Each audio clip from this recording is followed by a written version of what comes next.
Hello everyone, आप सभी लोगों का स्वागत है टीचिंग परीक्षा के आज के इस वीडियो में, जिसके अंदर में फ्रेंड्स हम लोग हमारा बिहार स्पेशल जीके जीएस की जो एक श्रृंखला चला रहे हैं बिहार शिक्षक भर्ती टीआरई 4.0 के लिए, उसका एक महा रिवीजन करेंगे। इसमें हम लोग काफी सारे क्वेश्चंस देखने वाले हैं फ्रेंड्स, जिसके अंदर में हमने जो पढ़ा है उसको एडवांस रूप में क्वेश्चंस को तो देखेंगे ही, साथ ही साथ जो है बहुत सारे मैप बेस्ड क्वेश्चंस भी हम लोग करने वाले हैं। तो ये सेशन आप लोग बहुत अच्छे से करिए, बहुत अच्छे से देखिए आप लोग, क्योंकि ये बहुत इंपॉर्टेंट सेशन आप लोगों के लिए साबित होने वाला है। ठीक है, चलिए तो जल्दी से शुरू करते हैं बिना किसी देरी के। जितने भी लोग जुड़ चुके हैं उन सभी लोगों का स्वागत है, और सबसे पहले मैं उन सभी लोगों का बहुत बहुत शुक्रिया अदा करना चाहूंगा जिन बच्चों ने इस सेशन को फ्रेंड्स शुरू होने से पहले ही यहाँ पर मैं लाइक कर दिया था। तो उन सभी बच्चों का बहुत बहुत अभिनंदन, बहुत बहुत आभार, और आप लोगों का शुक्रिया इस सेशन को फ्यूल देने के लिए। चलिए, तो जहां भी शेयर कर सकते हो सभी लोग जल्दी से शेयर कर देंगे। टीचिंग परीक्षा को चैनल को सब्सक्राइब करके बेल आइकन भी दबा देंगे सभी लोग। सभी को गुड आफ्टरनून, गुड आफ्टरनून। चलिए, पहला क्वेश्चन आप लोगों के स्क्रीन के ऊपर में ये रहा फ्रेंड्स। ठीक है, आप लोगों का इसको जो है आप लोगों ने वन नाम दे देते हैं हम लोग यहाँ पर में। ठीक है, ये क्वेश्चन आप लोगों का देखिए, आप लोगों के सामने है, जालियनवाला बाग कांड के दौरान भारत का वायसराय कौन था? जल्दी बताइए आप लोग। ठीक है, और पोल के अंदर में आंसर करना है आप लोगों ने। पूरे 30 क्वेश्चन है आप लोगों के, और 30 के 30 क्वेश्चन आप लोगों ने सॉल्व करने हैं। चैलेंज है आप लोगों को, ये 30 के 30 क्वेश्चन आप लोगों ने बहुत अच्छे से सॉल्व करने हैं। पहला क्वेश्चन आपके सामने आ चुका है कि जालियनवाला बाग हत्याकांड के समय में कौन था वायसराय? तो वो थे लॉर्ड चैम्सफोर्ड। ये याद रखना है आप सभी लोगों ने फ्रेंड्स। जालियनवाला बाग हत्याकांड हुआ कब था? ये हुआ था आप लोगों का, ठीक है, 13 अप्रैल। उस दिन कौन सा दिन था, कौन सा त्योहार था उस दिन? 13 अप्रैल 1919 को हुआ था। और 1919 के समय में भारत के वायसराय थे लॉर्ड चैम्सफोर्ड। ये भी याद रखेंगे आप लोग। तो भारत के वायसराय थे लॉर्ड चैम्सफोर्ड। ठीक है, ये आपका क्वेश्चन हो गया। और इसके अलावा जो है फ्रेंड्स रॉलेट सत्याग्रह, ठीक है, इसके रॉलेट सत्याग्रह के समय में, जालियनवाला बाग हत्याकांड के समय में कौन थे भारत के वायसराय? ये ऑलरेडी आप लोगों को जो है फ्रेंड्स मैंने करवाया हुआ है, आप देख सकते हो यहाँ पर में। वायसराय ऑफ इंडिया कौन थे उस समय में? जालियनवाला बाग हत्याकांड के समय में। डायरेक्ट वहीं से बना हुआ क्वेश्चन है आपका। लेफ्टिनेंट गवर्नर कौन थे पंजाब के? माइकल ओडवेयर। ये अगले बार क्वेश्चन पूछा जा सकता है। जब जालियनवाला बाग हत्याकांड हुआ तो पंजाब में हुआ था वो, ठीक है, अमृतसर के अंदर में। तो उस समय पंजाब के लेफ्टिनेंट गवर्नर कौन थे? माइकल ओडवेयर थे। ये याद रखेंगे आप सभी लोग, ये पूछा जा सकता है अगले बार एग्जाम के अंदर में आप लोगों से। ठीक है, चलिए, माइकल ओडवेयर लिख दो एक बार। और उस दिन बैसाखी का दिन था, ये भी याद रख लेना आप लोगों ने, बैसाखी का दिन था। माइकल ओडवेयर ये पंजाब के लेफ्टिनेंट गवर्नर थे, भारत के वायसराय थे लॉर्ड चैम्सफोर्ड। ठीक है, और बैसाखी का दिन था, ये आप लोगों ने याद रख लिया।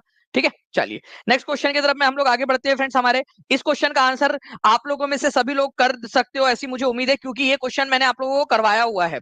आप लोगों के लिए प्रैक्टिस क्वेश्चन, जल्दी बताइए। ठीक है, और जितने भी बच्चे जिन्होंने 3.0 का कोर्स में पढ़ा होगा या रिवीजन बैच में पढ़ा होगा, आपको बता दूं, याद दिला दूं मैं कि आपका यूनियन गवर्नमेंट वाला जो चैप्टर था, उसके अंदर में जब मैंने राष्ट्रपति पढ़ाया था, तो उसमें ये वाला आपको पढ़ाया हुआ है ऑलरेडी। ये ऑलरेडी पढ़ाया था आपको। भारत के एकमात्र राष्ट्रपति जो 2 बार बने हैं, राजेंद्र प्रसाद जो है एकमात्र राष्ट्रपति जो के निर्विरोध चुने गए थे, नीलम संजीव रेड्डी ये भारत के लोकसभा के स्पीकर भी रह चुके हैं। तो ऐसे आपको सारी चीजें बताई हुई है मैंने ऑलरेडी आपको। ओके, तो नीलम संजीव रेड्डी जो है फ्रेंड्स भारत के 6ठे राष्ट्रपति थे। नीलम संजीव रेड्डी भारत के निर्विरोध चुने जाने वाले पहले व्यक्ति थे। सही बात है, नीलम संजीव रेड्डी भारत के सबसे कम उम्र के राष्ट्रपति भी थे उस समय में। बिल्कुल सही है यहाँ पर में। ये 6वें नंबर के राष्ट्रपति थे हमारे भारत के, ये याद रखना है आप लोगों ने। पहले राष्ट्रपति कौन थे हमारे भारत के? जल्दी बताइए आप लोग। भारत के पहले और दूसरे राष्ट्रपति का नाम बता दीजिए जल्दी से। ठीक है, उसके बाद में ये फर्स्ट व्यक्ति थे जिनको अनअपोज चुना गया था। ठीक है, अनअपोज मतलब कि उनके खिलाफ कोई खड़ा ही नहीं हुआ, तो कोई चुनाव हुआ ही नहीं। ठीक है, और उस समय में वो यंगेस्ट भी है। ठीक है, ये याद रखना है आप लोगों ने। सबसे कम उम्र के बनने वाले राष्ट्रपति बनने वाले व्यक्ति नीलम संजीव रेड्डी। उससे पहले वो भारत के लोकसभा के स्पीकर भी रह चुके हैं। तो लोकसभा के स्पीकर का पद और ये पद, दोनों पद संभालने का श्रेय इनको जाता है।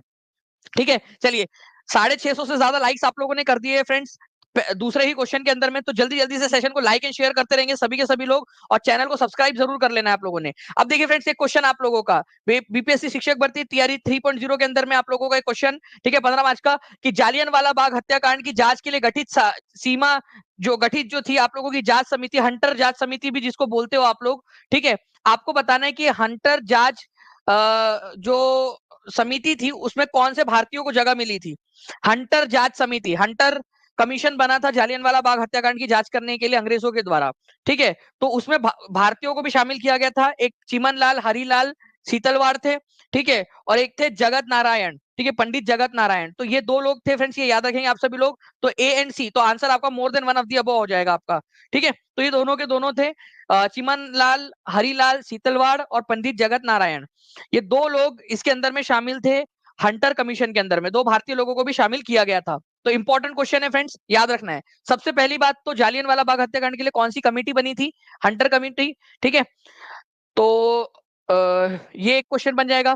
उसके बाद में कौन से दो भारतीय थे उसके अंदर में, ये भी याद रखना है आप सभी लोगों ने। ठीक है, चलिए नेक्स्ट क्वेश्चन की तरफ में आगे बढ़ते हैं फ्रेंड्स। ये क्वेश्चन देखिए, 14 क्वेश्चन। मैंने आपसे कहा था मैं रिवीजन लूंगा आज आप लोगों की, जो भी पढ़ा है आप लोगों ने उसकी रिवीजन, 30 क्वेश्चन रिवीजन के। ठीक है, जल्दी बताइए इसका आंसर क्या होगा आपका।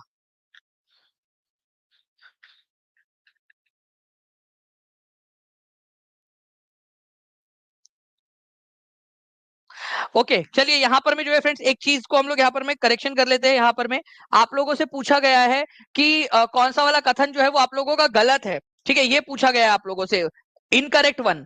ठीक है, तो ये वाला आप लोगों का सही है, ये भी सही है, ये भी सही है। तो इनकरेक्ट एक भी नहीं है, तो नन ऑफ दी अबव आप लोगों का आंसर हो जाएगा, क्योंकि आप लोगों से पूछा था कौन सा वाला जो है वो इनकरेक्ट है। ठीक है, जब सारे के सारे सही है तो इनकरेक्ट तो नन ऑफ दी अबव हो जाएगा ना आपका। ठीक है, तो ये भी आप लोग याद रख सकते हो। चलिए, ये भी बढ़िया है आपका, कि आप लोगों ने यहाँ पर में ध्यान दिलाया कि इनकरेक्ट यहाँ पर में पूछा, और इनकरेक्ट जब पूछा गया आप लोगों से तो सारे के सारे जो है सही है, तो एक भी इनकरेक्ट नहीं है, ये आपका आंसर हो जाएगा। ठीक है, क्वेश्चन नंबर 2 का, तो उसको करेक्शन कर लेना प्लीज आप लोग। नेक्स्ट क्वेश्चन की तरफ में हम लोग आगे बढ़ते हैं फ्रेंड। 2011 की जनगणना के अनुसार भारत की कुल जनसंख्या में बिहार की जनसंख्या कितने प्रतिशत है? ठीक है, ये आंसर आप लोग एकदम फास्ट कर सकते हो। ठीक है, मेरे को नंबर आप लोग बताइए जल्दी से कितना है। ठीक है, चौथे नंबर का क्वेश्चन है, और हर कोई बच्चा पूरे 30 क्वेश्चन आप लोगों ने सॉल्व करने हैं। 1000 से ज्यादा बच्चे देख रहे हैं, 800 के करीब आप लोगों ने लाइक्स कर दिए हैं फ्रेंड्स। पूरे 30 क्वेश्चन का आपको चैलेंज में दे रहा हूं। ठीक है, आप लोग बताइए कितना परसेंट था। ठीक है, और एरिया कितना परसेंट था, पॉपुलेशन परसेंटेज, बिहार की जनसंख्या में कितना प्रतिशत है। आंसर इसमें से मैं आपको बता दूं, उपरयुक्त में से कोई नहीं, ई इसका आंसर है। बट ये दो क्वेश्चन आप लोग बताइए, पॉपुलेशन का परसेंटेज और एरिया का परसेंटेज, दोनों क्या आप बता सकते हो मुझे? ठीक है, अगले बार पूछा जाएगा ये क्वेश्चन आप लोगों से। तो पॉपुलेशन के मामले में जो है फ्रेंड्स 8.58% है आपका, जिसको हम लोग अप्रोक्सीमेटली 8.60% भी मान सकते हैं। और बिहार को एरिया वाइज अगर हम लोग देखें तो 2.86% है। ठीक है, बिहार एरिया वाइज 2.86%, सभी को याद हो गया, बहुत अच्छी बात है। ठीक है, आप देख सकते हो फ्रेंड्स कि पूरा का पूरा आप लोगों का एक मैप आपको दिया गया है कि कहां पर में कितनी जनसंख्या है आपकी, जनसंख्या वाला। और ये टीचिंग परीक्षा के 4.0 के कोर्स के अंदर में पूरे एचडी मैप्स अवेलेबल करवा दिए गए आप लोगों को। जैसे देख सकते हो, सर्वाधिक क्षेत्रफल, न्यूनतम क्षेत्रफल वाला जिला कौन सा है? ठीक है, बीपीएससी हेड टीचर में आया था, सबसे छोटा जिला कौन सा है? सर्वाधिक जनसंख्या घनत्व कहां पर में, वो भी शिवहर के अंदर में है। ठीक है, सर्वाधिक दशकीय जनसंख्या वृद्धि दर मधेपुरा के अंदर में आपका सबसे ज्यादा जो है, एक दशक में सबसे ज्यादा जो बड़े हैं लोग। ठीक है, उसके बाद में जो है फ्रेंड्स आप लोगों का बोला गया था न्यूनतम साक्षरता कहां पर में, सबसे कम पढ़े लिखा पूर्णिया के अंदर में। उसके बाद में आप लोगों का न्यूनतम लिंग अनुपात कहां पर में है, तो मुंगेर के अंदर में है। ठीक है, सबसे कम लिंग अनुपात, ये भी हमने देखा हुआ है। तो ये पूरा मैप आप लोगों को टीचिंग परीक्षा के ऐप पर उपलब्ध है। ठीक है, टीचिंग परीक्षा के ऐप में। तेहरान किस वर्ष किस पर्वत पर स्थित है? ठीक है, इस क्वेश्चन का आंसर करेंगे सभी लोग। 5वें नंबर का पूरे 30 क्वेश्चन बताने आपने कि आपका स्कोर कितना आया करने के बाद में, 30 क्वेश्चन पूरे आंसर करने के बाद में 850 लाइक्स हो चुके हैं फ्रेंड्स। 1000 करना है हम लोगों ने, जल्दी जल्दी से करते जाएंगे आप सभी लोग। देखिए, तेहरान किस पर्वत पर स्थित है? Makran, Zagros, Alborz, more than one of the above, none of the above. अब आप लोगों के लिए जो है फ्रेंड्स एक बहुत इंपॉर्टेंट वाली बात, ठीक है, जितने भी बच्चे हैं, मैं आप लोगों के लिए जब मैं बात कर रहा हूं आप लोगों से इस पर्टिकुलर पॉइंट की, ठीक है, जो है ना आपकी, तो मैं आपको बता दूं कि ये क्वेश्चन आप लोगों का जो है आपके जो है जो 65 पेपर्स आप लोगों को प्रोवाइड किए गए हैं उसके अंदर में भी दिया हुआ था, और हमने उसको ढूंढ के निकाल लिया है आप लोगों के लिए। तो ये क्वेश्चन, ठीक है, जो 65 पेपर से आप लोगों का 65 क्वेश्चन पेपर्स आपको दिए गए थे, इवन जो आपको ई बुक्स दी गई थी टीआरई 3.0 के अंदर में, उसमें आप लोगों का ये क्वेश्चन दिया हुआ था। मैं आपको प्रूफ के साथ अभी दिखा सकता हूँ। पहले आप लोग आंसर करिए, तो आंसर आप लोगों को हो जाएगा फ्रेंड्स एल्ब्रूज, आपका आंसर हो जाएगा एल्ब्रूज। ठीक है, ये आपका आंसर हो गया। ठीक है, सी इज द करेक्ट आंसर। आप लोग देख सकते हो ये है तेहरान, और ये ईरान का यहाँ पर में एल्ब्रूज पर्वत है, जहां पर में आप लोगों को मिल जाएगा। ठीक है, एल्ब्रूज पर्वत। अभी थोड़ी देर पहले मैंने आपका कल या परसों आप लोगों की कंटिनेंट की क्लास ली, उसके अंदर में भी एल्ब्रूज पर्वत कहां पर में वो बताया हुआ था आपको, ईरान के अंदर में। ओके, तो एल्ब्रूज माउंटेन के ऊपर में जो है आप लोगों को तेहरान नाम का शहर मिलेगा। और ये लीजिए आप लोग, ठीक है, आप लोगों का जो है फ्रेंड्स ये क्वेश्चन आप लोगों को दिखा दूं, ये वो क्वेश्चन है आप लोगों का, ठीक है, जो आप लोगों को प्रोवाइड किया गया था। ठीक है, ये वो क्वेश्चन है, तेहरान किस पर्वत पर स्थित है। लीजिए, आपको ये क्वेश्चन ऑलरेडी टीचिंग परीक्षा के ऐप के ऊपर में प्रोवाइड करवाया गया था, ठीक है, आप खुद से देख लीजिए। किरण ऑफिशियल जी, आप एक बार वापस से कर दीजिएगा, टीम से मिस हो गया होगा अगर, तो वो आपका एक बार देख लेंगे उसको।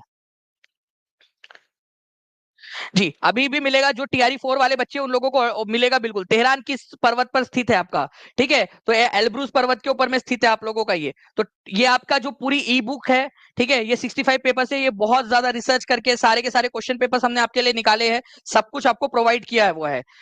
मतलब जो बच्चा पढ़कर गया था वो बच्चा कर कर आया होगा इस क्वेश्चन को, ठीक है। तो इसलिए कह रहा हूं आप लोगों से 25 जुलाई तक का ऑफर था कि 50% जो है एज अ गिफ्ट आपको रिटर्न कर दिया जाएगा अगर आप क्वालिफाई कर जाते हो। अभी भी आपके पास में मौका है, ठीक है, ज्यादा समय को जो है ना गवाते हुए 31 जुलाई से पहले जो है आप लोग एनरोल कर लेंगे तो आप लोगों अगर आपका सिलेक्शन हो जाता है तो आपका 40% फीस एज अ गिफ्ट आपको रिटर्न कर दी जाएंगी। और अगर आप टॉप 100 में आ जाते हो फ्रेंड्स, तो आप लोगों की full fees as a gift return हो जाएंगी। अगर टॉप 100 में आते हो आप, जिस भी एग्जाम को दे रहे हो आप, ठीक है, पीआरटी दे रहे हो तो पीआरटी में 6 to 8 दे रहे हो तो 6 to 8 में, 9 10 दे रहे हो तो 9 10 में, ठीक है।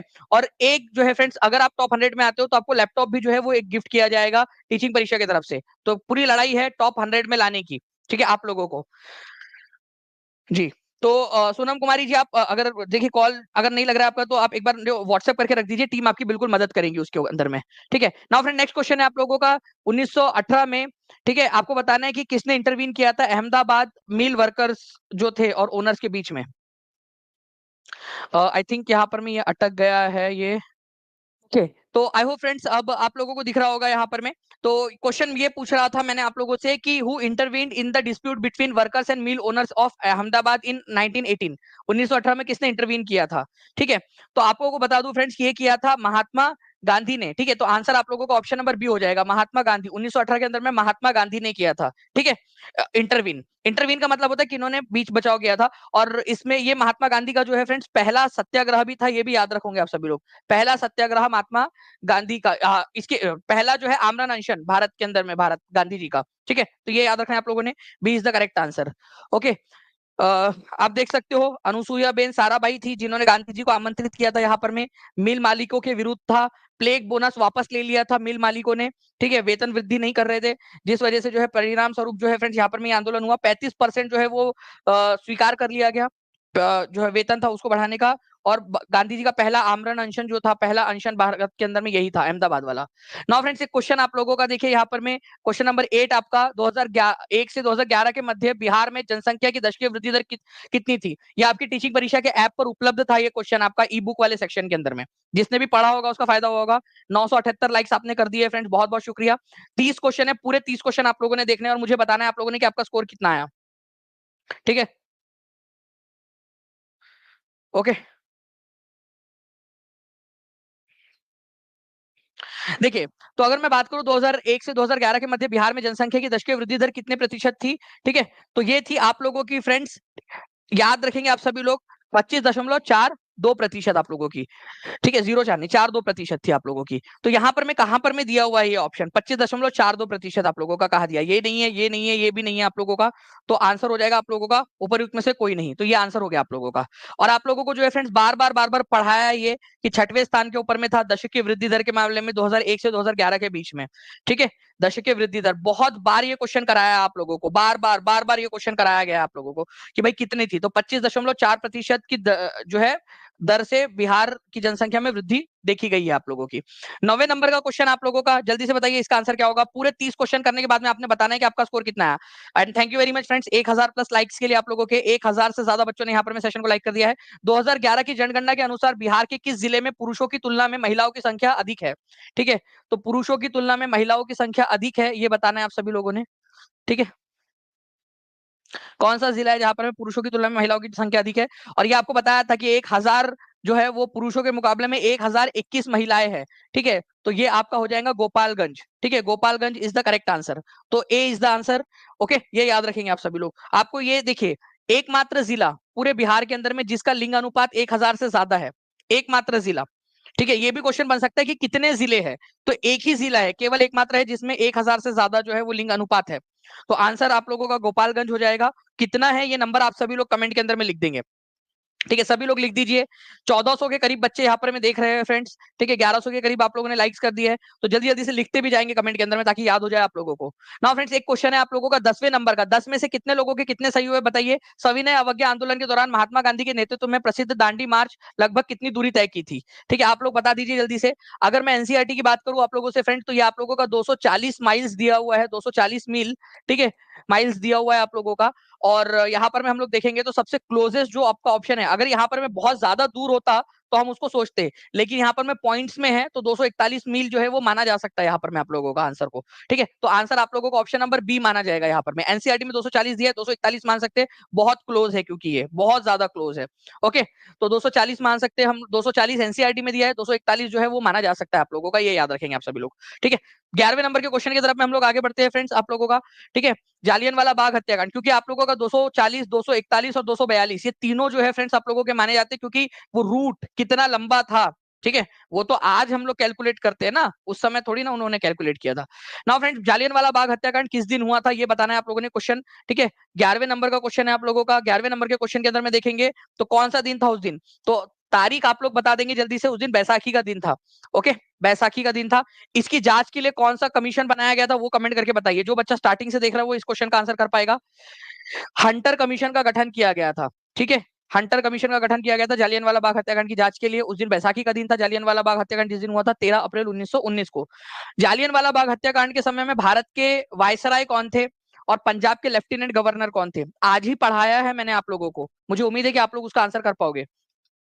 ठीक है, तो ये आप लोग देख लीजिए फ्रेंड्स, आप लोगों का रॉलेट एक्ट हुआ था, उसके बाद में जालियनवाला बाग हत्याकांड हुआ। रॉलेट एक्ट की वजह से जो है फ्रेंड्स 6 अप्रैल 1919 को जो है रॉलेट सत्याग्रह किया गया था। 13 अप्रैल 1919 को जो है फ्रेंड्स यहाँ पर में डॉक्टर सत्यपाल और सैफुद्दीन किचलू, इनको अरेस्ट करने के विरोध में जालियनवाला बाग के अंदर में लोग इकट्ठा हुए थे, जिनके ऊपर में जनरल डायर ने क्या किया, गोलियां चला दी थी।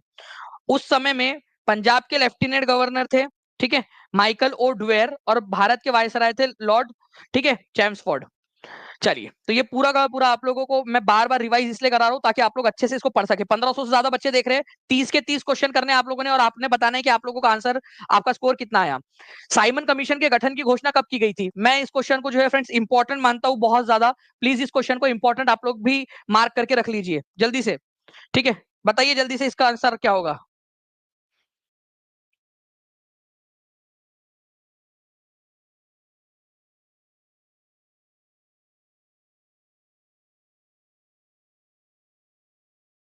जल्दी जल्दी से।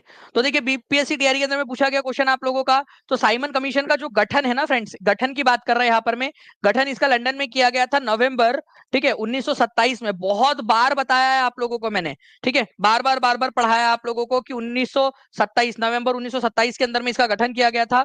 इसके अंदर में कितने मेंबर्स थे, ठीक है, इसके अंदर में कितने मेंबर्स थे ये भी क्वेश्चन आपसे पूछा जा सकता है। 7 मेंबर थे, और सातों के सातों व्हाइट, मतलब कि अंग्रेज थे, एक भी भारतीय नहीं था उसके अंदर में। ठीक है, एक बार एक बड़ी एग्जाम के अंदर में क्वेश्चन पूछा गया था कि secretary of state for India कौन थे उस समय के। लॉर्ड बर्केन हेड थे उस समय के, भारत के मामलों के सचिव, मतलब जो एक मंत्री होता था लंदन में, जो भारत के मामलों का मंत्री कहा जाता था। ठीक है, उस समय में भारत के वायसराय कौन थे, लॉर्ड इरविन थे, ये भी याद रखना है आप लोगों ने। लॉर्ड इरविन, भारत के वायसराय लॉर्ड इरविन, और भारत के secretary of state lord Birkenhead. ठीक है, चलिए, तो साइमन कमीशन बनाते समय, उस समय में ब्रिटेन के प्रधानमंत्री थे स्टैनले बाल्डविन। आप लोगों को कराऊंगा ये क्वेश्चन जो है फ्रेंड्स, आपसे पूछा जा सकता है कि साइमन कमीशन ने अपनी रिपोर्ट कब सौंपी। तो देखिए, साइमन कमीशन जो है फ्रेंड्स, आप लोगों को बताना चाहता हूं मैं कि साइमन कमीशन का गठन किया गया था नवंबर 1927 में। भारत में वो पहली बार आया, ठीक है, फरवरी 1928 के अंदर में भारत में आया। ठीक है, और उसने अपनी जो पहली बार आया था वो, और उसके बाद में भी आया आप लोगों को अक्टूबर नवंबर में। उसके बाद में 1930 के अंदर में उसने अपनी रिपोर्ट सौंपी, ये याद रखना है आप लोगों ने, 1930 में अपनी रिपोर्ट सौंपी। तो रिपोर्ट कब सौंपी ये भी क्वेश्चन बन सकता है। ठीक है, चलिए। नाउ फ्रेंड्स, अब देखिए यहाँ पर मैं 13वें नंबर का क्वेश्चन है आपका। देश के बाहर स्वतंत्र भारत की अस्थायी सरकार को संगठित करने में कौन आगे बढ़ा, और वो तारीख और वो जगह भी बता दीजिए आप लोग। ठीक है, जल्दी जल्दी से लाइक एंड शेयर करते रहना है फ्रेंड, जहां भी शेयर कर सकते हो इस सेशन को। और 1181 बच्चों ने लाइक कर दिया है सेशन को, जल्दी जल्दी से 1500 के पार पहुंचाना है आप लोगों ने, ये आपकी जिम्मेदारी है। ठीक है, चलिए, तो देखिए, अगर मैं बात करूं friends, who proceed to organise the provisional government, तो सुभाष चंद्र बोस इसका आंसर हो जाएगा आपका। और यहाँ पर में इन्होंने जो है फ्रेंड्स 21, ठीक है, कौन सा तारीख थी आप लोगों की, 21 अक्टूबर 19 1943 को इन्होंने जो है फ्रेंड्स सिंगापुर के अंदर में ये सरकार बनाई थी, ये याद रखना है आप लोगों ने। 21 अक्टूबर 1943 को प्रोविजनल गवर्नमेंट इन्होंने बनाई थी, जिसको आरजी हुकूमत भी बोलते हैं, सुभाष चंद्र बोस ने। कहा बनाई थी? सिंगापुर के अंदर में। तो ये 3-4 क्वेश्चन आप लोगों से पूछे जा सकते हैं, और ये मैंने सारे करवाए हुए हैं आप लोगों को। ओके, चलिए नाउ फ्रेंड नेक्स्ट क्वेश्चन, 15 मार्च 2024 के लीक पेपर का क्वेश्चन आपका, imperial forest research institute Dehradun में जो है कब स्टेब्लिश किया गया था? आपका टीआरई 3 बैच के अंदर में ऑलरेडी कराया हुआ question, imperial forest research institute आपका कहां पर में बना था? देहरादून के अंदर में, ठीक है, देहरादून के अंदर में है। फॉरेस्ट रिसर्च इंस्टीट्यूट बोलते हैं अब इसको, इंपीरियल शब्द हटा दिया गया आज के समय में, ठीक है। 1906 में इसकी स्थापना हुई थी, ये भी याद रखना है आप लोगों ने। ओके, एनसीईआरटी से पढ़ाया था मैंने आपको कि देहरादून के अंदर में 1906 में इंपीरियल फॉरेस्ट रिसर्च इंस्टीट्यूट बनाया गया था। इंडियन फॉरेस्ट सर्विसेज का गठन 1864 में। क्या मैं पूछूं आपसे कभी भी इंडियन फॉरेस्ट जो है सर्विसेज का, ठीक है, भारतीय वन सेवा की स्थापना कब हुई थी आप लोगों की? ओके, 1864 में। भारतीय वन अधिनियम कब आया था? 1865 के अंदर में, ठीक है। वानिकी, वैज्ञानिक वैज्ञानिक वानिकी क्या होता है? Scientific forestry. साइंटिफिक फॉरेस्ट्री का नाम दिया था उन्होंने कि पुराने पेड़ को काटो और उनके जगह पे नए पेड़ लगा दो। लेकिन वो जो है वो अलुआ आपका जो है वो वैज्ञानिक वानिकी थी, कुछ था ही नहीं उसके अंदर में। वो पुराने पेड़ काटे और उसकी जगह नए लगा दिए, भाई डाइवर्सिटी तो खत्म हो गई ना। ये कौन सी तुम्हारे वैज्ञानिक जो है वानिकी हुई? कुछ उसमें वैज्ञानिक था ही नहीं, ठीक है। वही है, ये पद्धति वैज्ञानिक थी ही नहीं, बस नाम उन्होंने जो है वो साइंटिफिक फॉरेस्ट्री दिया हुआ था उसको। नाउ फ्रेंड्स, एक क्वेश्चन आप लोगों का जल्दी से इसका आंसर कर दीजिए। 15वें नंबर का क्वेश्चन हम लोग जो है 30 क्वेश्चन है पूरे के पूरे, और आपको बताना है कि 30 में से आपका स्कोर कितना आया, ठीक है। तो आप लोग बताएंगे यहाँ पर। मैं देखिए, अगर मैं बात करूं फाहियान जो है फ्रेंड्स आप लोगों का, फाहियान फाहियान के बारे में बोला जा रहा है आपसे कि ये एक चाइनीज पिलग्रिम था, हर्षवर्धन के समय में आया था। मुझे लगता है कि आपको अब ये क्वेश्चन याद हो जाना चाहिए। फाहियान जो है फ्रेंड्स ये चाइनीज पिलग्रिम था जो चंद्रगुप्त 2 के समय में आया था, चंद्रगुप्त 2 के समय में, ना कि हर्षवर्धन के समय में। हुएन सांग जो है फ्रेंड्स ये चंद्रगुप्त 2 के समय में नहीं, ये हर्षवर्धन के समय में आया था, ठीक है, हर्षवर्धन के समय में आया था। तो दोनों उल्टा दिया हुआ है आपका, ठीक है। तो ये भी गलत है, ये भी गलत है। आप लोगों से पूछा है कौन सा वाला जो है सही है, तो बोथ जो है वो आप लोगों के गलत है। तो आंसर आपका नन ऑफ द अबव हो जाएगा, ठीक है। तो वैन सांग जो है फ्रेंड्स आप लोगों ने याद रखना है, ये आया था हर्षवर्धन के समय में, और आपका फाहियान आया था चंद्रगुप्त द्वितीय के समय में। फाहियान की बुक का नाम है फो क्यू की, ठीक है, ये याद रखेंगे। और वैन सांग की पुस्तक का नाम है आप लोगों का सी यू की। प्रिंस ऑफ पिलग्रिम्स इन दोनों में से किसको कहा जाता है? यात्रियों का राजकुमार, जल्दी से बताइए। इन दोनों में से यात्रियों का राजकुमार किसको कहा जाता है? ठीक है, इन दोनों में से यात्रियों का राजकुमार किसको कहा जाता है, ये बताना है आप सभी लोगों ने। सभी लोग जल्दी जल्दी से, किसको कहा जाता है यात्रियों का राजकुमार? ठीक है, चलिए। इसके अलावा मैं फ्रेंड्स एक क्वेश्चन आप लोगों को बता दूं, ये क्वेश्चन आप लोगों से जो है फ्रेंड्स यूपी में, अब जब अब क्योंकि आज आपको पता है फ्रेंड्स एक बड़ा आंदोलन हुआ है, और मैं बहुत जल्द आप लोगों के लिए जो है वन कैंडिडेट वन रिजल्ट के लिए भी एक आंदोलन चलाने वाला हूँ, ठीक है। तो उसके लिए भी आप लोग सभी लोग तैयार रहिएगा यहाँ पर में। ओके ओके, तो यूपी के अंदर में वैकेंसी आने वाली है आप लोगों की अब जल्द ही, क्योंकि आज जो है बड़े लेवल के ऊपर में आंदोलन हुआ है। मैं आपको बताना चाहूंगा फ्रेंड्स कि सीयू की जो है उसके अंदर में अशोका का जो कन्वर्जन है बुद्धिज्म में, उसका मेंशन किया गया है। इसके अलावा आपको बता दूं कि हुएन सांग जो है तुम्हारे चचा का लड़का, वो हर्षवर्धन के समय में आया था। साथ ही साथ जो है वो नरसिंह वर्मन एक जो था, ठीक है, पल्लव शासक, उसके समय में भी वो भारत, उसने मतलब नीचे में दक्षिण भारत की यात्रा की थी उन्होंने, नरसिंह वर्मन एक के समय में, ठीक है।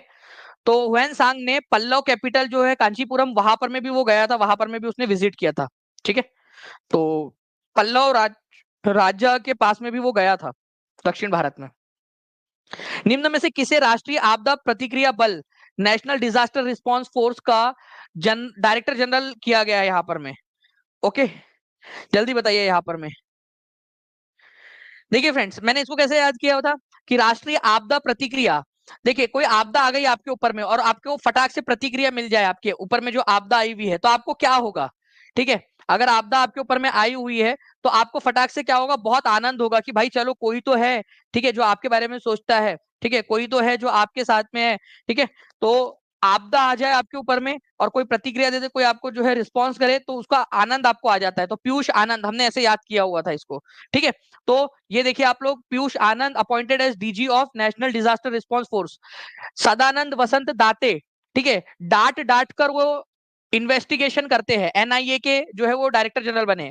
क्या ये क्वेश्चन आप लोगों के री एग्जाम में नहीं आया था? बताइए।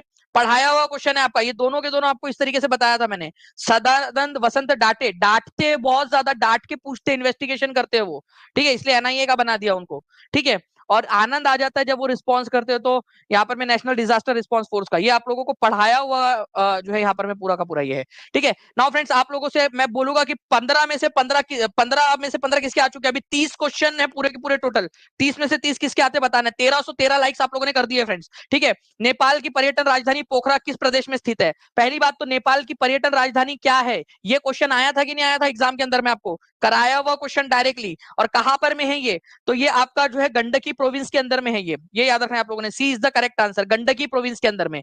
देखिए ये मैंने वो स्लाइड थी जिससे मैंने आपको पढ़ाया था कि नेपाल सरकार ने जो है गंडकी गंडकी प्रांत के अंदर में एक शहर है पोखरा, उसको नेपाल की पर्यटन राजधानी घोषित कर दिया। ये पेड क्लास के अंदर में करवाया हुआ क्वेश्चन है आप लोगों को, ठीक है। मैंने कहा था इंपॉर्टेंट मार्क करो आप लोग, और आप लोगों ने आई होप इंपॉर्टेंट करके इसको याद कर लिया होगा, ये एग्जाम में आया आपके टीआरई एग्जाम के अंदर में, ठीक है। तो ये आप लोगों का जो है फ्रेंड 17वें नंबर का क्वेश्चन था।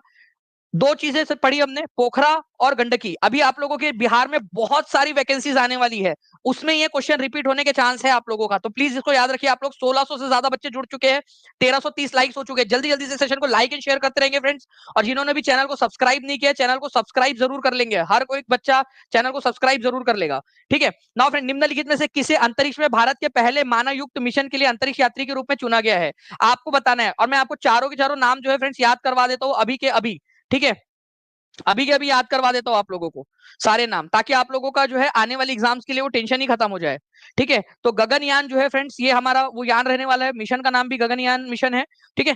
और किसको चुना गया है, तो ग्रुप कैप्टन प्रशांत नायर, अंगद प्रताप और शुभांशु शुक्ला, ठीक है, कमांडर। तो ये तीनों जो है फ्रेंड्स, इनको चुना गया है इसके अंदर में। चौथे वाले कौन है वो आप बता दीजिए मुझे, तो मोर than one of the above answer यहाँ पर हो जाएगा आपका। मैं चारों बता देता हूँ, तो देखिए ग्रुप कैप्टन अजीत कृष्णन है वो चौथे वाले, ठीक है, अजीत कृष्णन, ठीक है। उसके बाद में यहाँ पर मैं देख सकते हो प्रशांत, ठीक है, यहाँ पर मैं नायर, पीबी नायर इनको आप लोग बोल सकते हो, प्रशांत नायर, ठीक है, ग्रुप कैप्टन प्रशांत नायर, ग्रुप कैप्टन अंगद प्रताप, ठीक है, और विंग कमांडर शुभांशु शुक्ला। ये चार लोग हैं फ्रेंड जो जाएंगे गगनयान मिशन के अंदर में। तो ये गगनयान एस्ट्रोनॉट्स का नाम घोषित कर दिया गया है। इनकी ट्रेनिंग रशिया में हुई थी। इनकी ट्रेनिंग कहाँ हुई थी, ये क्वेश्चन अगले बार पूछा जा सकता है। ट्रेनिंग ट्रेनिंग इन लोगों ने की हुई थी रशिया के अंदर में, रशिया में उन्होंने ट्रेनिंग की है पूरी की पूरी, ठीक है। चलिए, तो ये एक पॉइंट था आप लोगों का जो बन गया यहाँ पर में, और आप लोगों ने खुद ने आंसर कर दिया है। ओके, चलिए अब नेक्स्ट पॉइंट की तरफ में आगे बढ़ते हैं फ्रेंड्स। आप लोगों को बताना है कि नवंबर 2024 में संयुक्त राष्ट्र जलवायु परिवर्तन सम्मेलन 2024 कहाँ आयोजित होने वाला है। आने वाली एग्जाम्स के लिए भी बहुत ही इंपॉर्टेंट वाला क्वेश्चन है आपका, बताइए। आने वाली एग्जाम्स के लिए भी बहुत इंपॉर्टेंट है। जितने भी बच्चे देख रहे हैं यहाँ पर मैं चाहूंगा कि जल्दी से सेशन को लाइक एंड शेयर जरूर कर दे। 1400 से ज्यादा लाइक्स आप लोगों ने कर दिए फ्रेंड्स, 1600 से ज्यादा बच्चे देख रहे हैं, और कितना स्कोर आ रहा है वो भी बताते रहेंगे आप लोग। ये 19वें नंबर का क्वेश्चन है आप लोगों का। नवंबर 2024 में संयुक्त राष्ट्र जलवायु परिवर्तन सम्मेलन कहाँ आयोजित हुआ था आप लोगों का, तो बाकू अजरबैजान के अंदर में, ठीक है, होने वाला है आप लोगों का। ये याद रखेंगे आप सभी लोग फ्रेंड्स, ठीक है। United nation climate change conference जो है बाकू अजरबैजान में होगा नवंबर 2024 में। आप बताइए ये कौन से नंबर की सीओपी है, सीओपी कॉन्फ्रेंस ऑफ पार्टीज बोला जाता है उसको। आपका इसी स्लाइड में दिया हुआ है, ढूंढो उसको, चलो ढूंढो कहां पर में दिया हुआ है, कौन से नंबर की सीओपी है ये, ढूंढो और कमेंट करो, क्योंकि ये भी क्वेश्चन पूछा जा सकता है कि United nation conference on climate change का जो है आप लोगों का कॉन्फ्रेंस होने वाला है, ठीक है, वो कौन से नंबर की सीओपी है, कौन से नंबर की कॉन्फ्रेंस ऑफ पार्टीज है, ठीक है। तो ये है आप लोगों की 29वें नंबर की, 29th नंबर की, ये याद रखना है, सीओपी 29 इसको बोला जाएगा, सीओपी 29। बहुत बढ़िया फ्रेंड्स, आप लोगों ने लिख दिया है, और जिन्होंने भी लिख दिया है उनका अभिनंदन, क्योंकि आप लोग जो है आगे बढ़ने वाले बच्चे हो, आप सिलेक्शन लेने वाले बच्चे हो। और मैं कह रहा हूं आप लोगों से कि टॉप 100 में लेकर आना है मैंने। 31 तारीख तक का टारगेट इसलिए रखा है, जो बच्चा ज्वाइन हो जाएगा क्योंकि वो बच्चा पढ़ रहा होगा, वो बच्चा अभी से मेहनत कर रहा होगा। तो मैं अभी भी कह रहा हूं आप लोगों से कि जितने बच्चे ज्वाइन हो चुके हैं, ठीक है, उनको तो पूरी जान लगानी ही लगानी है। जो बच्चे और 31 तारीख तक ज्वाइन हो रहे हैं वो लोग इस कंपटीशन के अंदर में रहेंगे, तो सभी लोग जल्दी जल्दी से ज्वाइन कर सकते हैं। नाउ फ्रेंड, नेक्स्ट क्वेश्चन है, for what purpose is water use the most in India. 20वें नंबर का क्वेश्चन, भारत में पानी का प्रयोजन सबसे ज्यादा कहां पर में होता है। ये झारखंड की पीसीएस एग्जाम से कॉपी किया गया क्वेश्चन था, ठीक है, बीपीएससी ने डायरेक्ट उठाया है, एज इट इज, ऑप्शन तक चेंज नहीं किया उन लोगों ने, तुम्हारे चचा के लड़कों ने, ठीक है। यहाँ पर में जो है फ्रेंड्स कृषि के क्षेत्र में सिंचाई में इसका इस्तेमाल सबसे ज्यादा होता है। ठीक है, तो भारत में पानी का सर्वाधिक उपयोग कहाँ पर में होता है, तो सिंचाई मतलब कि खेती में, इरिगेशन, एग्रीकल्चर के क्षेत्र में, एग्रीकल्चर के अंदर में, कृषि के क्षेत्र में सबसे ज्यादा होता है। ये याद रखेंगे आप लोग सिंचाई के लिए। ओके, ये डायरेक्टली पॉइंट दिया हुआ है आप लोगों का। तो कृषि क्षेत्र में सबसे ज्यादा पानी का जो है इस्तेमाल किया जाता है भारत के अंदर में। ओके, नेक्स्ट क्वेश्चन है फ्रेंड्स, आपको बताना है कि अटल सेतु जो मुंबई और नवी मुंबई को जोड़ता है उसकी लेंथ कितनी है। ये क्वेश्चन भी वापस से पूछे जाने की संभावना है। 1650 बच्चे जुड़ चुके हैं, 1450 आप लोगों ने लाइक कर दिए, 1500 का टारगेट है हमारा। जल्दी जल्दी से सभी लोग लाइक भी करते रहेंगे सेशन को, और जिन्होंने चैनल को सब्सक्राइब नहीं किया चैनल को सब्सक्राइब जरूर कर देंगे फ्रेंड्स, ताकि आगे भी आप लोगों को इसी तरीके से जो है वो वीडियोस मिलते रहे, सारी जानकारी आप लोगों को मिलती रहे। जल्दी जल्दी से टीचिंग परीक्षा चैनल को सब्सक्राइब करके बेल आइकन दबा लेना है आप लोगों ने। नाउ तो देखिए फ्रेंड्स, इसका जो आंसर हो जाएगा आप लोगों को वो हो जाएगा 21.8 किलोमीटर। क्या आप मुझे इसको तोड़कर बता सकते हो? जल्दी बताइए, क्या पता ये क्वेश्चन आ जाए आप लोगों से, इसको तोड़कर बताओ। लैंड पर कितना कितना इसका डिस्टेंस है, और एक्चुअल जो है वो आपका सी में कितना डिस्टेंस है उसका। ये तो टोटल उसकी लेंथ हुई ना। ठीक है, तो यहाँ पर मैं आप लोग देखिए फ्रेंड्स, आप लोगों को पेड क्लास के अंदर में पूरा का पूरा बताया था मैंने, 21.8 किलोमीटर इसकी लेंथ है। पेपर में आया हुआ क्वेश्चन है आपका ये। ठीक है, जनवरी के करंट अफेयर में पढ़ाया था, और मैंने आपको इसको बाइफरकेशन करके बताया। आपको बताया कि 6 लेन है इसके अंदर में, 6 लेन का है ये आप लोगों का।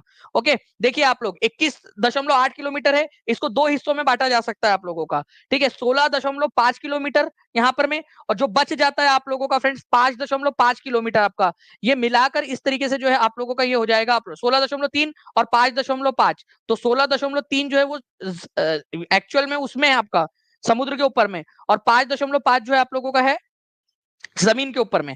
ठीक है, तो ये आप लोगों को पढ़ाया था। कितने लेन है, कितने लेन का है वो, 6 लेन का है, ये भी याद रखेंगे आप सभी लोग। ठीक है, चलिए, तो इसको प्लीज थोड़ा सा याद रख लेना आप सभी लोग। 16.5 आप लोगों का जो है फ्रेंड सी के ऊपर में ये, और सबसे लंबा जो है फ्रेंड समुद्री पुल है आपका अटल सेतु। नेक्स्ट क्वेश्चन की तरफ में आगे बढ़ते हैं। देखिए यहाँ पर में भारत और जापान द्वारा संयुक्त सैन्य अभ्यास, सबसे पहली बात तो भारत और जापान के बीच में जो है जो संयुक्त सैन्य अभ्यास होता है उसका नाम क्या है, धर्मा गार्डियन, आपको याद होना चाहिए। 25 फरवरी 2024 को हुआ था।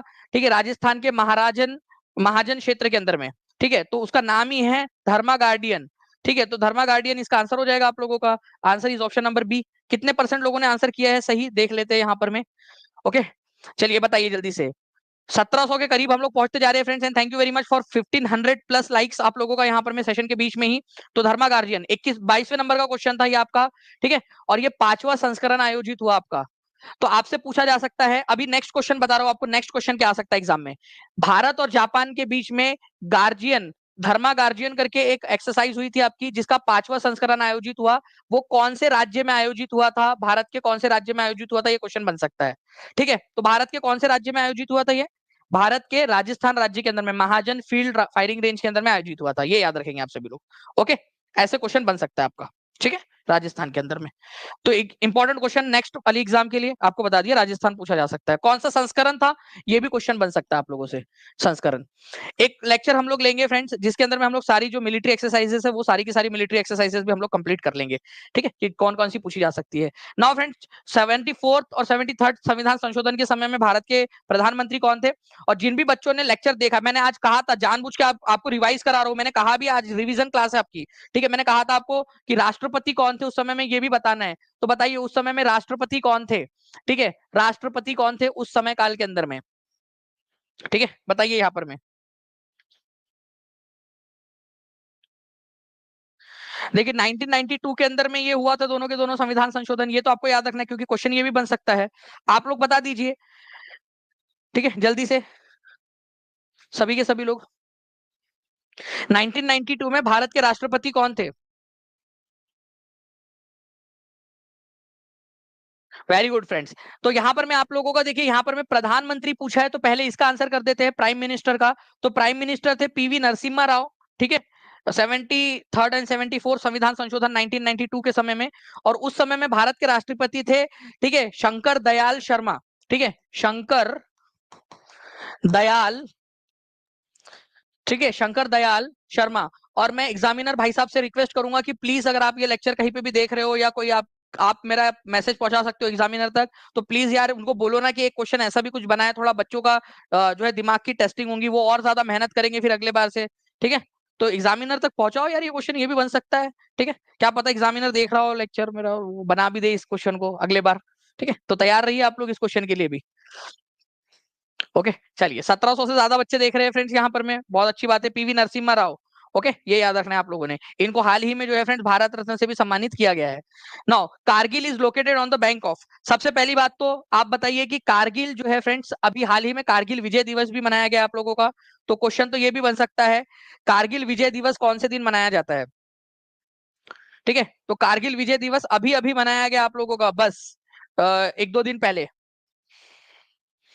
तो याद रखना है आप लोगों ने, कारगिल जो है फ्रेंड्स ये आपको मिलेगा लद्दाख के अंदर में, आज की लद्दाख यूनियन टेरिटरी के अंदर में ये मिलेगा आपको, लद्दाख यूनियन टेरिटरी के अंदर में। पहले कश्मीर में आता था, अभी लद्दाख यूनियन टेरिटरी में आता है।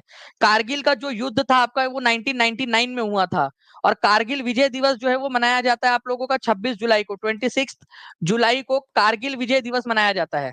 ठीक है, कारगिल, कारगिल विजय दिवस, विजय दिवस। सारी की सारी जानकारी एक क्वेश्चन में जो भी बन सकता है वो मैं आपको देने की कोशिश कर रहा हूं यहाँ पर मैं। बाकी कारगिल जो है फ्रेंड्स सुरु नदी के किनारे पर स्थित है। ठीक है, सुरु रिवर, ये याद रखना है आप लोगों ने। सुरु रिवर कौन से नदी की सहायक नदी है, किस नदी की सहायक नदी है, ये क्वेश्चन अगर आ जाए तो क्या करोगे। देखिए, यहाँ पर मैं जब हम पढ़ रहे हैं ना, तो यहाँ पर मैं इसको तो पढ़ेंगे तो पूरा डिटेल के अंदर में, मैं रिवीजन क्लास लेता ही इसलिए हूँ आप लोगों की। ठीक है, अगले संडे में भी अगर आप बोलोगे, ठीक है, यहाँ पर मैं अगर आप लोग अभी क्लास के बीच में ही 2000 प्लस लाइक्स कर देते हैं, तो मैं आप लोगों से प्रॉमिस करता हूँ कि मैं नेक्स्ट संडे भी आप लोगों की एक रिवीजन क्लास लूंगा, पूरा हफ्ता भर जो पढ़ाया है उसका रिवीजन, और इसी तरीके से हम लोग करेंगे यहाँ पर मैं।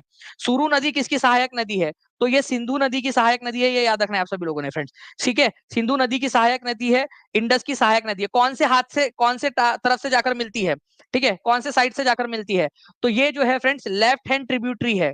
ठीक है, left hand tributary, left hand side से जाकर मिलती है। आप देखिए यहाँ पर में ये सुरु नदी आपकी, ठीक है, लेफ्ट हैंड साइड से जाकर मिलती है। ओके, चलिए, तो ये भी एक याद रखेंगे आप सभी लोग।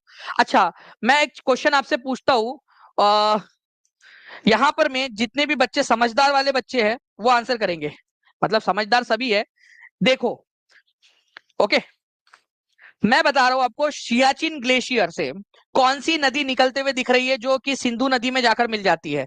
यहां पर मैं विजुअल देखो और खुद से आंसर करो, ये आपका ज्ञान होगा, ये आपका आंसर होगा। मैं इसी तरीके से पढ़ाना पसंद करता हूं। ठीक है, कि भाई मेरे बच्चों को मैं कैसे यहाँ पर मैं मैक्सिमम जो है उनको खुद से जो है तैयारी करवा सकता हूँ, खुद से उनको एक्टिविटी करवा सकता हूँ।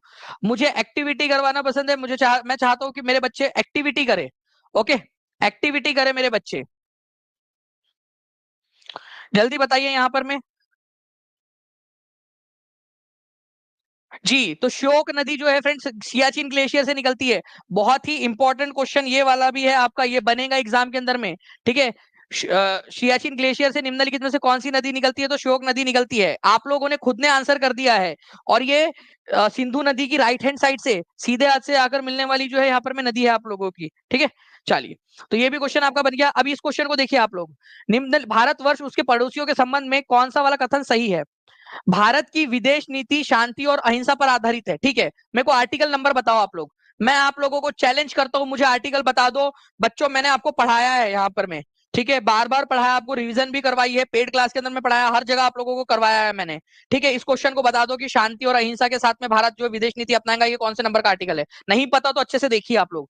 गुट निरपेक्ष आंदोलन के संस्थापकों में भारत था, बिल्कुल सही बात है। पहला गुट निरपेक्ष आंदोलन की पहली बैठक कहां पर में हुई थी, ठीक है, और कौन से साल में हुई थी, ये बता दीजिए। पंचशील जो है सिद्धांत भारत का दृढ़ निश्चय का परिणाम है। पंचशील कौन से देश के साथ हमने किया था, देश कौन सा है और ईयर कौन सा है, देश और ईयर दोनों बता देंगे आप लोग। आप लोगों के लिए रिवीजन करा रहा हूं, रिवीजन, जो बच्चा पूरा लेक्चर देखेगा, ठीक है, उसका फायदा होगा। 1700 से ज्यादा लाइक्स आप लोगों ने कर दिए, ये दिखा रहा है कि आपको लेक्चर पसंद आ रहा है और आप लोग चाहते हो कि ऐसे ही और लेक्चर हो। ठीक है, आर्टिकल नंबर जो है फ्रेंड्स 51 जो है आपका, आर्टिकल नंबर 51, वो बात करता है आप लोगों की कि भाई हमें शांति के साथ में रहना है। DPSP, directive principle of state policy, इस बारे में बात करता है। भारत गुट निरपेक्ष आंदोलन नॉन अलाइन मूवमेंट का जो है सदस्य है, संस्थापक सदस्य है। पहली बैठक 1961 में हुई थी बेलग्रेड के अंदर में। बेलग्रेड, बेलग्रेड लिखते जाओ आप सभी लोग, सारे के सारे पॉइंट्स याद करवा दूंगा आपको। पंचशील सिद्धांत भारत का दृढ़ निश्चय का परिणाम है। चाइना के साथ में हुआ था हमारा ये, चाइना के साथ में, और कौन से साल में हुआ था, 1954 के अंदर में पंचशील एग्रीमेंट। ठीक है, इंडिया और चाइना के बीच में, तो पूरा हम लोगों ने यहाँ पर में देख लिया है। मैंने आप लोगों से कहा है कि 2000 लाइक्स हो जाएंगे अगर यहाँ पर मैं हमारे इसी सेशन के बीच में, तो मैं बिल्कुल आप लोगों के लिए जो है नेक्स्ट वीक भी आप लोगों के लिए पूरा इसी एनर्जी से करता रहूंगा। रात भर सोया नहीं हूं मैं, क्योंकि वो एक कैंपेन चलाना था यूपी के लिए। सुबह मैंने अभी 1 घंटा पूरा का पूरा यहाँ पर मैं उनको एनर्जेटिक मोटिवेशन दिया है। ठीक है, मैं आप लोगों के लिए भी पूरा मोटिवेशन से यहाँ पर मैं क्लास ले रहा हूँ, पूरा रात भर जागने के बावजूद भी। तो ये चीज जो है ना फ्रेंड्स, ठीक है, मैं चाहूंगा कि अगर भगवान जो है इस चीज को देख रहा है, अगर मेरे इस परिश्रम को देख रहा है, तो इसका फल जो बच्चे यहाँ पर मैं देख रहे हैं ना, इस क्लास को देख रहे हैं, उनको मिल जाए और उनका पेपर क्लियर हो जाए। मैं यहाँ पर मैं जो है भगवान से प्रार्थना करता हूँ, क्योंकि जो बच्चे देख रहे हैं यहाँ पर मैं इतने समय में भी, जब जब कहीं खबर नहीं है टीआरई की पूरी की, उस समय में जब वो तैयारी कर रहे हैं, जबकि खबर है आपकी, मैं दे चुका हूँ आप लोगों को कि होगा, लेकिन ऑफिशियल वाली जो नहीं है, जो लोग जब जो बाकी बच्चे इंतजार कर रहे हैं, और जो बच्चे मेरे पे भरोसा करके यहाँ पर मैं एग्जाम की प्रिपरेशन कर रहे हैं, उन बच्चों का सिलेक्शन यहाँ पर मैं दे दे भगवान उनको। ठीक है, उसके बाद में जो है फ्रेंड्स आप लोगों का जो है हम लोग आगे बढ़ते हैं। आपको बताना है 26वें नंबर का क्वेश्चन, निम्नलिखित हिमालय पर्वतमालाओं को उत्तर से दक्षिण की ओर व्यवस्थित कीजिए, उत्तर से दक्षिण की तरफ में। ठीक है, जल्दी जल्दी से बताइए इसका आंसर क्या होगा, जल्दी जल्दी से सभी लोग। 1800 लाइक्स को हम लोग केवल 14 लाइक्स दूर है हम लोग 1800 लाइक्स से। किरण ऑफिशियल जी रुक जाइए, वो बाकी और भी आएगा आपका, अभी आपने अभी किया है, फिर से आप वो ऐसे करोगे तो फिर कैसे चलेगा। ठीक है, ऐसे भी नहीं करना है ना।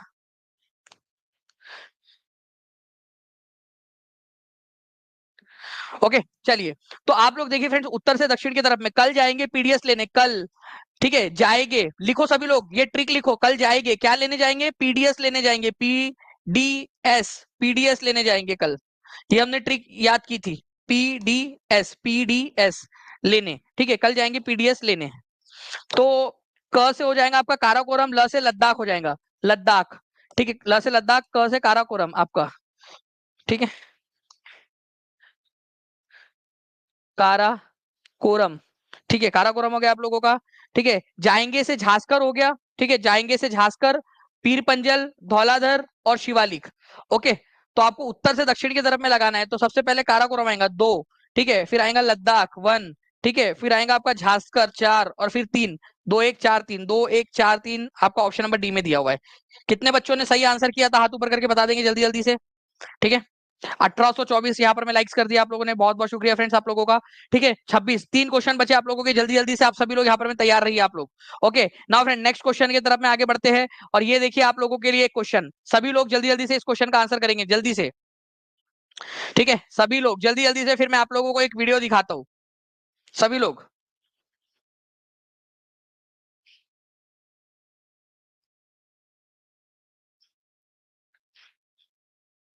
देखिए फ्रेंड्स, इस क्वेश्चन के अंदर में बोला गया है कि मुंबई में संपन्न मिस वर्ल्ड 2024 का ताज किसके सर पर सजाया गया। ओके, आगे बढ़ते हैं हम लोग यहाँ पर में, पेड क्लास का वीडियो है। देखिए फ्रेंड्स, फिर से चला, ठीक है, आगे बढ़ते हैं हम लोग यहाँ पर में। देखिए फ्रेंड्स, मिस वर्ल्ड 2024 कौन बनी, 71वां एडिशन था ये मिस वर्ल्ड का। ठीक है, कौन है और कौन से देश से, ये भी बता दीजिए आप लोग। आप लोगों ने अगर आपको पता हो फ्रेंड्स, तो चेक रिपब्लिक करके एक देश है, चेक रिपब्लिक। ठीक है, वहां से बिलोंग करती है ये।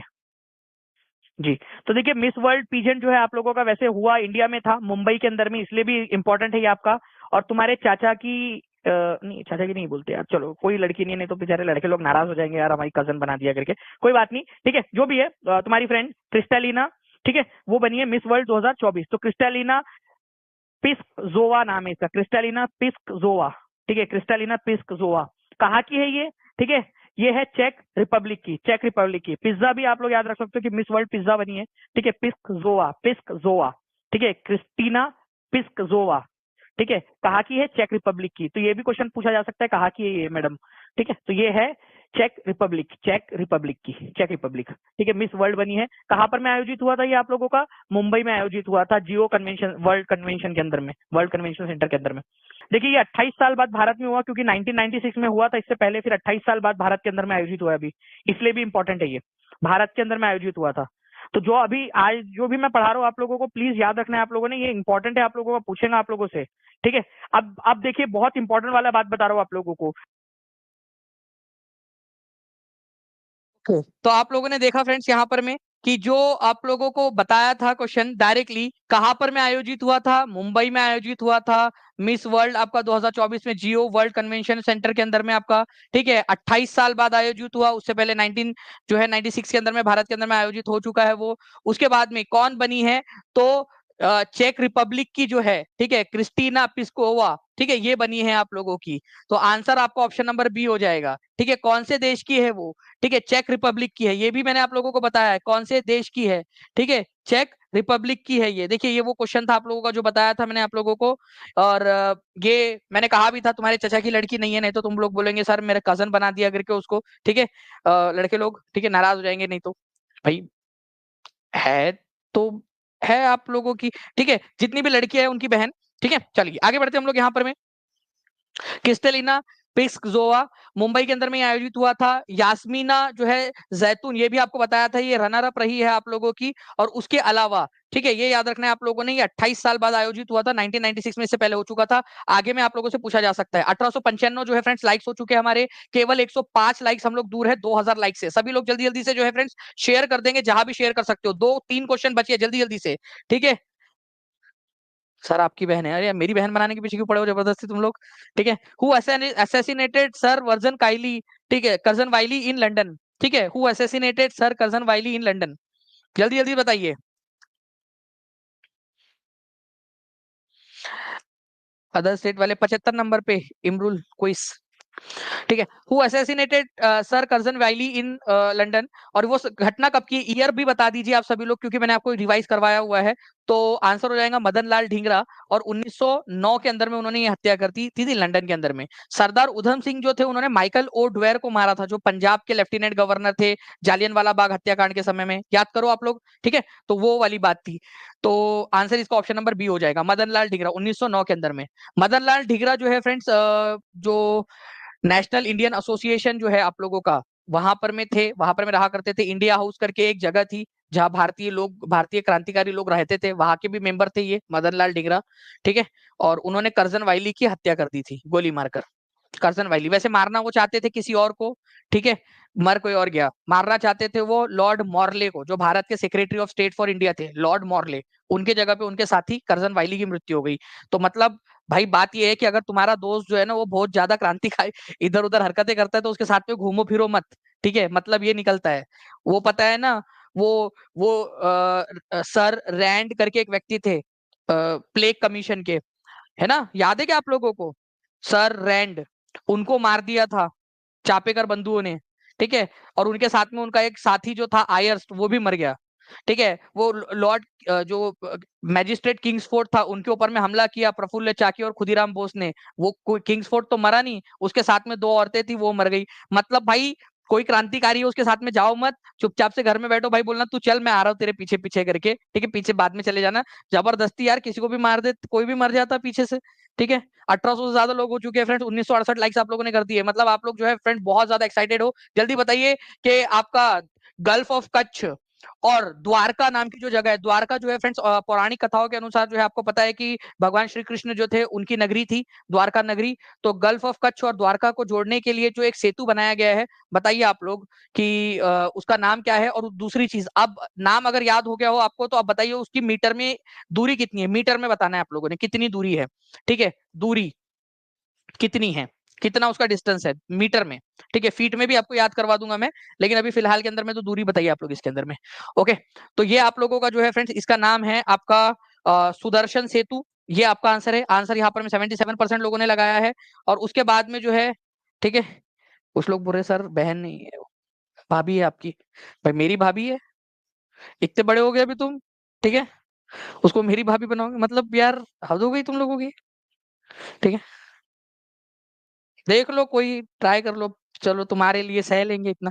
ठीक है, चलो सुदर्शन ब्रिज कितना है फ्रेंड्स यहाँ पर में? 2320 मीटर की इसकी जो है वो लंबाई है, ये याद रखना है आप लोगों ने। ठीक है, 2320 मीटर की। ठीक है, चलिए आगे आते हैं फ्रेंड्स, 30वें नंबर का क्वेश्चन आप लोगों का। और 2000 प्लस लाइक्स आप लोगों ने कर दिए हैं, बहुत बहुत शुक्रिया आप सभी लोगों का फ्रेंड्स, 2000 प्लस लाइक्स के लिए आप सभी लोगों के। और जो है मैं आप लोगों से अब प्रॉमिस करता हूँ कि अगले हफ्ते मैं संडे के दिन फिर से जो है फ्रेंड्स आप लोगों की टेस्ट लूंगा। सभी लोग रेडी है ना टेस्ट के लिए? पूरा हफ्ता पढ़ाऊंगा और टेस्ट भी लूंगा आप लोगों की। ओके चलिए, तो ये आप लोगों के साथ में ये पक्का रहा आप लोगों का, क्योंकि आप लोगों ने टारगेट पूरा कर दिया है। तो मैं आज आप लोगों से वादा करता हूँ कि मैं आप लोगों के लिए टेस्ट जरूर लूंगा अगले हफ्ते अभी। ठीक है, इस क्वेश्चन का आंसर कर दीजिए आप सभी लोग जल्दी जल्दी से। उसके बाद में मैं एक दो क्वेश्चन आप लोगों से पूछता हूँ, फिर उसके बाद में आप लोगों से बात करेंगे हम। ठीक है,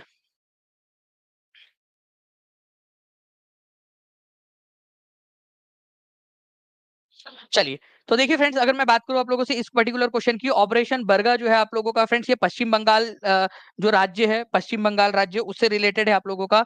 ठीक है, तो पश्चिम बंगाल दिया हुआ है आप लोगों को ऑप्शन नंबर सी के अंदर में। ठीक है, पश्चिम बंगाल राज्य से स्थित है। यहाँ पर में क्या हुआ था कि जो जमीन है, बहुत सारे लोगों के पास में बड़ी बड़ी जमीन थी, तो उसको जो है बाकी लोगों में डिस्ट्रीब्यूट करना। ओके, जो किसान है, जो खेतीहर मजदूर है, उन लोगों को देना यहाँ पर में जमीन, उसके लिए ये आंदोलन चला था ऑपरेशन बर्गा पश्चिम बंगाल के अंदर में। ठीक है, तो ये एक बड़ा पॉइंट था आप लोगों का। इसके अलावा मैं आप लोगों को बता दूं फ्रेंड्स कि जितने भी बच्चे टीआरई 4 के लिए तैयारी कर रहे हैं और चाहते हैं कि वो जो है सिलेक्शन हो जाए उनका, और एक उनका कदम उनको सिलेक्शन की तरफ में आगे लेके चले जाए, तो 25 जुलाई तक हमने रखा था कि 50% जो है एज ए गिफ्ट आपको वापस कर दी जाएंगी आपकी। बहुत सारे बच्चों ने उसको ज्वाइन कर लिया है, बट एक मौका अभी भी आपके पास में, ये आप लोग मिस ना कर दे। ध्यान रखिए, 31 जुलाई से पहले आप लोगों ने एनरोल कर लेना है, ताकि आप लोग जो है फ्रेंड्स इस कॉम्पिटिशन में पार्टिसिपेट कर ले, जिसमें 40% एज ए गिफ्ट आपको वापस हो जाएंगे अगर आप सेलेक्ट हो जाते हो तो। ठीक है, अगर आप सेलेक्ट हो जाते हो, ठीक है, सेलेक्ट हो जाता है आपका, तो आपकी गिफ्ट, आपको फीस वापस हो जाएंगी आप लोगों की। इसके अलावा अगर आप टॉप 100 में आते हो, ठीक है, अगर आपने 31 जुलाई तक कोर्स ज्वाइन कर लिया और अगर आप टॉप 100 में आते हो उसके बाद में, ठीक है, तो आपकी फुल फीस रिटर्न कर दी जाएंगी एज अ गिफ्ट आपकी। और फ्रेंड्स, अगर टॉप 100 में आते हो तो फिर फुल फीस जो है एज अ गिफ्ट आपको मिल जाएंगी। साथ ही साथ टीचिंग परीक्षा के हेड ऑफिस में बुलाकर आपको जो है एक लैपटॉप भी गिफ्ट किया जाएगा। तो ये मोटिवेशन है एक पिता की भांति, एक माता की भांति, एक पेरेंट्स की भांति आप लोगों के लिए, कि आप लोग पढ़िए, टॉप 100 के अंदर में आना है। ठीक है, और आपने अपने माता पिता का नाम रोशन करना है, अपने कुल का नाम, अपने गांव का, अपने शहर का नाम रोशन करना है। ठीक है, कि आपके वजह से वो जाना जाए कि भाई ये बच्चा जो टॉप 100 में आया था ना, ये इस गांव का है, इस मोहल्ले का है, इस इलाके का है। ठीक है, तो कितना स्कोर आया है आपका 30 में से, ये भी मुझे बताएंगे। जितने भी बच्चे पूछ रहे हैं कि कैसे ज्वाइन करना है सर, ठीक है, और क्या क्या मिलेगा, तो मैं आपको बता दूं कि पूरा कंप्लीट कोर्स है ये। जो ई बुक मैंने आपको बताया ना, जहां से क्वेश्चन आया था आप लोगों के, वो आप लोगों को इस कोर्स में फ्री ऑफ कॉस्ट मिलेंगी। जो मैंने आपको बताया ना 65 पेपर, वो आपको इस कोर्स में फ्री ऑफ कॉस्ट मिलेगा। आपको अलग से आपको लेने की जरूरत नहीं पड़ेगी। जो ये बच्चा 31 तारीख तक ले लेगा, उसको फ्री ऑफ कॉस्ट मिलेगा उसके अंदर में। ठीक है, वो सारी की सारी चीजें, इन्फोग्राफिक्स, वाईटी, जो आज की वाईटी की क्लास हुई उसकी पीडीएफ आप लोगों को कोर्स में मिल जाएंगी, और उस पर टेस्ट भी मिल जाएंगी आप लोगों को। ठीक है, तो ये सारी एनसीईआरटी, एससीईआरटी न्यू वाली जो एनसीईआरटी है वो भी डाल रहे हैं, उस पर बेस्ड क्वेश्चन भी डाल रहे हैं, एनिमेटेड वीडियोस भी आपको मिल जाएंगे। ठीक है, सिंपल सा तरीका है, जो नीचे में नंबर चल रहा है उस पर कॉल या व्हाट्सएप कर दीजिए। ठीक है, 7611 इस नंबर पे कॉल कर दीजिए, या 9697 888 444 कॉल कर दीजिए। अगर मान लीजिए कॉल ना लगे तो व्हाट्सएप कर देना, कॉल कर लो, अगर कॉल ना लगे तो व्हाट्सएप कर देना। ठीक है, व्हाट्सएप कर दीजिए। ठीक है, व्हाट्सएप कर दीजिए, या फिर टीचिंग परीक्षा के ऐप पर चले जाइए, डायरेक्टली टीचिंग परीक्षा ऐप डाउनलोड करो और टीचिंग परीक्षा के ऐप पर चले जाओ। बहुत सिंपल है, टीचिंग परीक्षा के ऐप से भी इसको करना। या फिर नीचे में एक लिंक दी गई है, लिंक ट्री की। ठीक है, उस लिंक ट्री के लिंक पे भी जाओगे आप लोग तो भी आप लोगों को मिल जाएगा। ठीक है, बजट और आप लोगों का इकोनॉमिक सर्वे दोनों के दोनों में करवाने वाला हूँ आप लोगों को। ठीक है, जो अभी बजट आया है ना, सेंट्रल बजट जो आया आप लोगों का, वो भी करवाऊंगा, और इकोनॉमिक सर्वे भी आप लोगों से करवाऊंगा। ठीक है, और नेक्स्ट वीक आप लोगों से प्रॉमिस रहा मेरा कि नेक्स्ट वीक आप लोगों से फिर से मैं रिवीजन करवाऊंगा, ताकि ऐसे ही खेल खेल में आपकी पढ़ाई होती रहे। ठीक है, और इसकी जो टेस्ट है आज वाले लेक्चर की, वो ऐप के ऊपर में मिल जाएंगी जिनको। फी जो है वो कितनी है, वो आप जो है एक बार कॉल कर लीजिए, या ऐप पर जाकर आप लोग पता कर लोगे तो आपको पता चल जाएगा। ठीक है, जो है जितना, अच्छा 40% ऑफ आपको यहाँ पर में मिल रहा है वैसे भी। ठीक है, 40% ऑफ है मॉनसून ऑफर का, तो 40% ऑफ का भी आप लोग वो फायदा ले सकते हो। ठीक है, जो अभी एक आपका चल रहा है मॉनसून ऑफर 31 जुलाई तक, उसमें तो जल्द से जल्द पढ़ाई शुरू कर दीजिए, ताकि ये आप भूल ना जाओ। ठीक है, और 31 जुलाई निकल जाए आपके हाथ से। ठीक है, चलो, thank you very much friends, take care and bye, God bless you all, thank you very much, bye, thank you. कितना स्कोर आया मुझे कमेंट करके जरूर बताना, आपका स्कोर कितना आया है। ठीक है, सभी लोग बताएंगे। Thank you very much everyone, आपके प्यारे प्यारे कमेंट्स के लिए बहुत बहुत शुक्रिया, और कमेंट करके भी बताइए ऊपर में।